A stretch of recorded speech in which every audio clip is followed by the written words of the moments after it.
Kirk is on stage ever since after like starting in the 2000s. Kirk is twerking on stage, y'all. Kirk is shaking his butt. He's shaking his booty on stage. He's grinding his hips. He's humping the air. He is, he is doing. He looks like Chris Brown up there. Hey, what's going on? Welcome to the Sammy Rigaud podcast. My name is Sammy Rigaud. Thank you for tuning in. If you're new here and the algorithm has brought you to my channel, welcome. Go ahead and hit that hype, hit that like, and subscribe. Make sure you turn your notification bell on. Hey, yo, I've thought deeply about making this video. I've talked to friends. There's like an ongoing conversation with me. I always ask the question, like, what is going on with Kirk Franklin? And how do y'all feel about Kirk Franklin? Me personally, his music has gotten me through so much in life. I think he is the GOAT. I think he's one of my favorite artists ever. And I'm not even just talking Christian music. I'm talking about in general. He is just one artist that I just love. That being said, though, like, there's some questionable things. He just sat down in this like interview, and it's going around online. It's like T.I.'s in it, and it's so questionable to me. So questionable. So anyway, he's had a lot of controversies in the public area, or that we could say that have gone viral, and people have heard about him. But this one is very strange. If you take it back to right during COVID, a phone call was leaked with a phone call with him and his son. It was leaked. And he was like cursing at this adult son. He was saying he's going to put his foot up in his, you know what I mean? And that video went viral and it blew up because of the language. We associate an artist like Kirk Franklin, who is so spiritual, who has so much, so much. His music is so holy. It's so pure, So when he's on there cussing, it did some things and it caused some shockwaves. And it messed with his sharp gospel image, right? We all know, all of us who have family, we know family is the toughest thing to regulate. Family can be the toughest people. But in this phone call, a lot of us gave him backlash for that. And he just kind of skated through. He said, hey, he apologized. He asked for grace. He talked about how that relationship is ongoing. He even talked about how he didn't have his father like that, and and being adopted and all this stuff. So we all kind of forgave Kirk, right? Including me. I forgave Kirk for that. And he also asked for privacy. Once you ask for privacy and grace, it's like, what else we gonna do? We can't keep talking about you forever. We're gonna stop right there. But Kirk, that was a track. That was some viralness for him. Another thing is that Kirk continuously works with secular artists. People bash him for, doing songs with Chance the Rapper, Kanye West, Lil Baby, Glorilla. He's done a lot of songs with them, and he works with them. And, people say that, it's watering down the gospel, because when he makes music with them, it's gospel, but, those artists don't necessarily live a public lifestyle or make other music that agrees with the gospel music genre, right? So that's what a lot of people have a problem with him about. People have a problem with him because, they don't think he should be on these songs. He should be working with these people. He should be collaborating with people. And a lot of people say that a guy like Kirk Franklin should stay in the church and only do gospel music. How did he respond to all that? He always says, hey, Jesus sat with the sinners. He went to the people. He emphasized that it's outreach, not isolation. Like gospel music should be outreach style. And he said it's ministry. It's not compromise. So when he goes over there, these are opportunities he gets to ministry. I I've never had a problem with Kirk Franklin doing secular music. If y'all do, you let me know. I never, I don't think him doing songs like the Space Jam record with Lil Baby, I thought that was dope. I don't necessarily see Kirk Franklin as uh watering down the gospel when he does this. What I do have a problem with, what I do have a problem with is some of these dances that Kirk be doing. Kirk is on stage ever since after like starting in the 2000s. Kirk is twerking on stage, y'all. Kirk is shaking his butt. He's shaking his booty on stage. He's grinding his hips. He's humping the air. He is, you know, he is doing. He looks like Chris Brown up there. And if he was doing it to R&B songs, okay. But I don't think Melodies from Heaven needs you humping the air, Kirk. I'm sorry. I love you, Kirk. But I don't think, Revolution, needs you humping the air. I'm sorry. I don't think you need to be doing that. I think, hey, what you do, I don't mind you working with some of these other artists, but when you're doing your music, Kirk, we don't want to see you twerking. We don't. We really don't. We don't want to see you humping the air, twerking. And where are your clothes, Kirk? Where are your clothes? Why are you in here with tanks every time we see you? You're never in fully covered. Your chest is showing. Your arm, hey. Melodies from Heaven don't need all that. Brighter Day don't need that, right? You got to find a way. You got to find a way to do something better. But a lot of people have been hard on him. I've been at the forefront of it, of this gyrating, whatever he's doing. This style, it looks crazy, and the criticism is that he's too flashy, he's too worldly, and it looks like a secular concert. And that criticism, I agree with that. I believe his performance, he takes it a little too far. That's the only criticism I have of Kirk. The working with secular artists, I don't care about that. The phone call with his son thing, y'all know family messy. Like, we're not even worried about that. But the gyrating, the twerking, the shaking, the no clothes, and one day we're going to see Kirk with no shirt on stage doing his thing. I promise you. We're not far from that. And we kind of got to fix that. Love you, Kirk, but you got to fix that. So if to fast forward to some of these interviews, the problem that I have with Kirk and why I even brought this all up,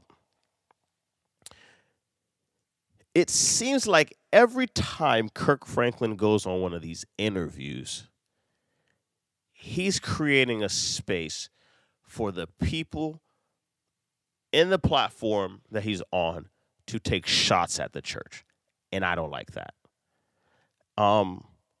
You look at the Breakfast Club, there was an interview, I want to say 2019, where he was on there, and the whole time he's apologizing for things that you shouldn't be apologizing for the church. Now, listen, if people are going outside of the word and you claim to be a believer and they're like, they're being, in a way that's judgmental, hey, cut that out.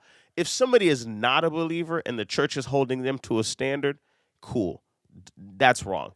But if you claim to be a believer and the church is holding you to a standard and you don't like it, why, when Kirk Franklin pulls up, that's when he's giving you the platform and he's saying, yeah, I agree. I apologize for church. You don't need to be apologizing for Kirk. The platform that you're on, guess what? They don't care about, your faith. They just care that you're successful. So you going on these platforms and apologizing for things that you shouldn't, it's unnecessary. And he sat down at the Breakfast Club with Charlemagne, and these guys, I watched that, and they took shots at the church, and he just apologized, and they gave these one-off examples of how this time, this one time this happened, this one time this happened, and you sat there, I apologize on behalf of the church for that. I'm sorry. It's like, the church at large does a really good job in this country. I don't think we should be doing that. The church at large, there's so many good people in churches, so many good pastors, good churches doing the right thing every week. And a few bad people mess it up. Cool. We can talk about those, but it just seems, I don't know, every time I look at Kirk, and he's on these platforms, he's apologizing, and he's with these people that always points the church in a terrible light. Every single interview. So now this latest one, he has T.I. on the interview on the platform, and I love T.I. I really do. Living in Atlanta, I know the good that T.I. does too. So I don't want to, he's a great musician, great artist, real lyricist, and he also is, does good stuff in the community. And I don't even disagree with what he's saying. He said in his interview that the church, he never could identify with church, and it felt like a money grab. It felt like these guys were manipulating the people. He doesn't need that. He doesn't need a mediator to get to God. He feels like God can hear his own prayers. I don't even disagree with T.I. with that. If you watch this channel and see the kind of content I put out, you could tell I myself struggle with the idea of church, right? With the idea that, church ain't really for men or for leaders. The black church specifically is filled with women. And it's taking your hope, and a lot of times it's asking for your money and whatever. The guy's up there singing falsetto and you don't connect to the music. The word is talking about, it's not a lot of entrepreneurship. So obviously, guys struggle with going to church. I've talked about this on this channel a million times.